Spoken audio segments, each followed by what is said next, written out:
भक्ति काल के कवि सूरदास। कवि सूरदास के परिचय को 3 भागों में बांट दिया अपनों ने, जन्म और मृत्यु, इनका परिचय और सूरदास की रचनाएं। तो सबसे पहले बात कर लेते हैं इनकी जन्म और मृत्यु की, बाद में इनका परिचय।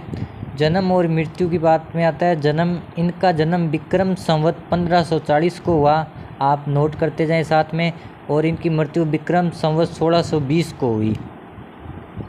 आप कॉपी पेन लेके दोस्तों नोट कर लें साथ में, ये 10वीं के लिए बहुत ही इंपॉर्टेंट है, सभी के लिए इंपॉर्टेंट है, ये लगभग क्वेश्चन आता ही है कवि परिचय।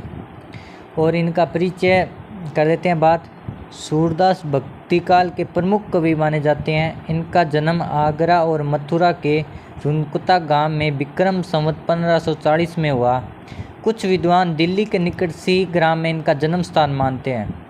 ये सगुण उपासक और कृष्ण भगत थे तथा आचार्य वल्लभ ने इन्हें अपने संप्रदाय में दीक्षित किया और भागवत की कथा सुनाई, जिसके आधार पर कवि ने उच्च कोटि के ज्ञान का सर्जन किया। तो दोस्तों आप इसको कॉपी में नोट करते जाएं साथ साथ में, ये बहुत इंपॉर्टेंट है। और आपकी 10th के एग्ज़ाम में लगभग ये क्वेश्चन पूछा जाता है, भी सूरदास का जीवन परिचय बताइए।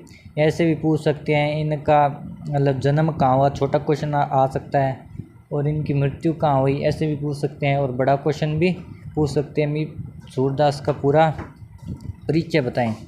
तो आप अगर ये लिखोगे तो आपके नंबर अच्छे आएंगे।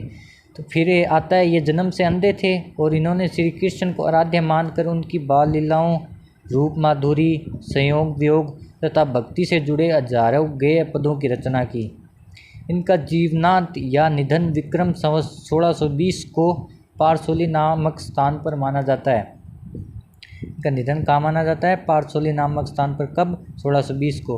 और इनकी रचनाएं, तो सूरदास की रचनाएं, सूरदास की 3 रचनाएं मानी जाती है।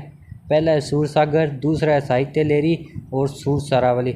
वैसे तो इनकी रचनाएं बहुत है, लेकिन महत्वपूर्ण ये 3 ही हैं जो 10th के क्लास के मतलब जो परिचय उसके अंदर मौजूद है।